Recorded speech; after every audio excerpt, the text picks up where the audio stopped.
What matters most to you? Life. We don't only live our lives, we influence the ones surrounding us every step of the way. We share experiences with others every day. We choose what kind of experiences those are gonna be. This means you choose who you want to be, and that reflects as the person you are. You are who you want to be. Life is a great gift. We should be thankful for being able to enjoy it every day. Your thoughts and the way you relate to people mark you as whom you are.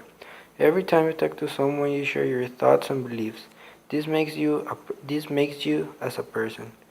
This beautiful experience of digging into someone else's mind is wonderful. You can get to know a person so well that is amazing. And here is where we decide who we relate to, who we are going to feed and feed from thought-wise. As you grow old, you experience many things. Life hits you all the time and you need to learn how to adapt to the new change. In my personal experience, I've gone through many things that have molded me as a person.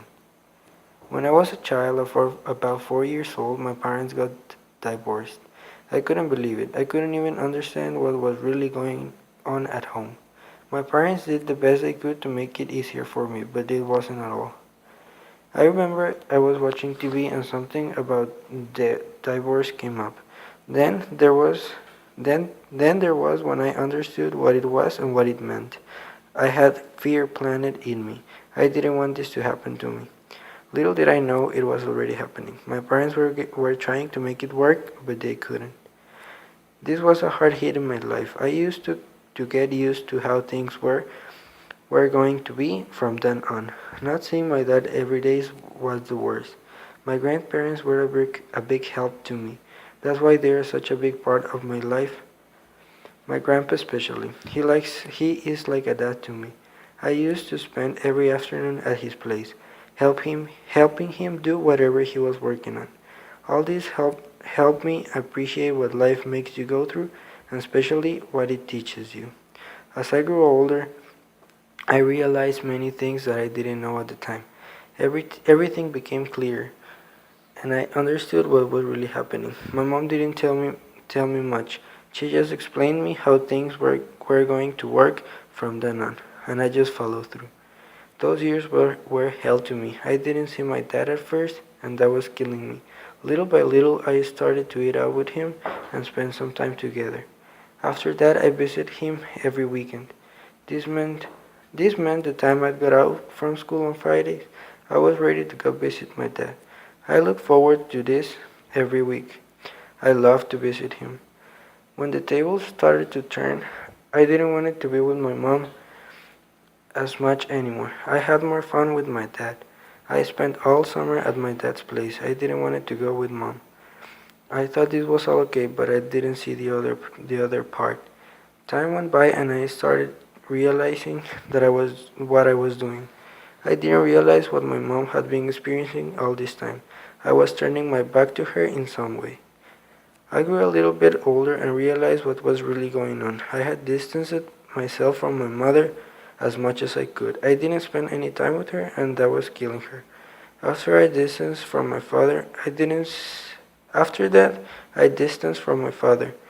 I don't see him as much as I should. We still talk, but not so often. This series of events showed me the real world at an early age. I really think this is what made me into what I am today. I matured earlier than some. I learned to see life in a different way, in a deeper way. This taught me to appreciate relationships and what they can bring into your life. Remember, we feed from others' thoughts and emotions. Everyone's experiences merges into who you are because you choose who you associate with. Life is a unique gift. We have to live it the right way. Life is what you choose it to be. Learn from experiences and avoid them next time. Be wise and take the right path.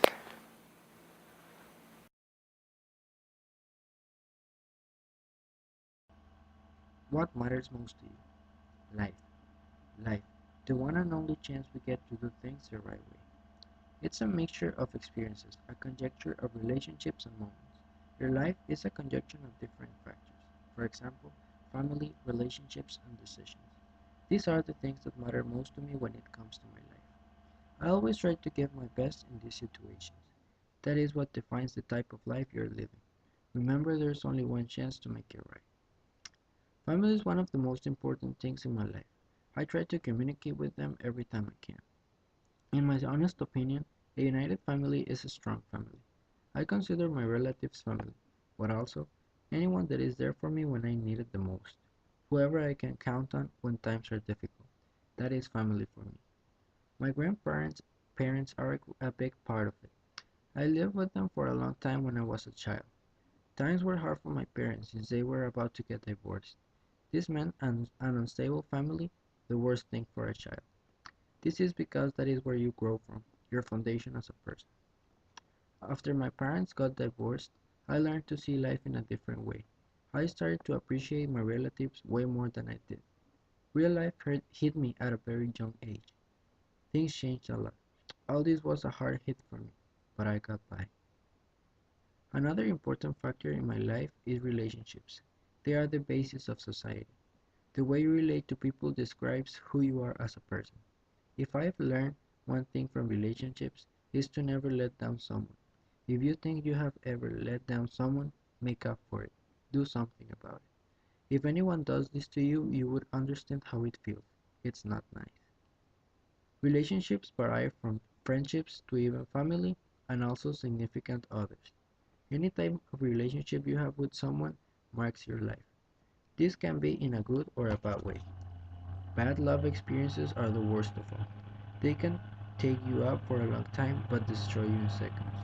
A small mistake, a misunderstanding, a tiny detail that you let go through can end a relationship. The not letting down the other person applies for this type of relationship especially. Feelings between your loved one and you are really strong. Sometimes a letdown can tear you down in pieces. You feel that your whole world collapses on you. And what makes it worst of all is that the feeling you have for that other person never goes away. They stay there, they stay there and never leave, just to keep reminding you of how someone you love so much did something to you. Never do anything you would not want it to be done to you. Your current situation is defined by the decisions you've taken along your lifetime. The places you are, whatever you are doing, whether you are in shape or not, the clothes you're wearing, everything. This means every small or big decision you take matters. Usually I'm good when it comes to choosing. I overthink pretty much everything. That helps me analyze every possible outcome of my decision. In my opinion, I've only messed up really bad a couple times, and I regret it every second. There is also the situation when you cannot decide. Things are and will change, no matter what you do. This happens when you are affected by someone else's choices. There is nothing you can do there. Be careful when making choices. Your life depends on this. Choose what you think will be the best outcome. Think for others. Don't think just for yourself. Relationships, family, and decisions. These are the three factors that pretty much define your life. Everything you do in some way is related to them. Be careful when any of these come in play. Do not ruin them for you. Life is a unique gift. We have to live it the right way. Life is what you choose it to be. Learn from experiences and do your best next time you encounter with them. Be wise. Take the right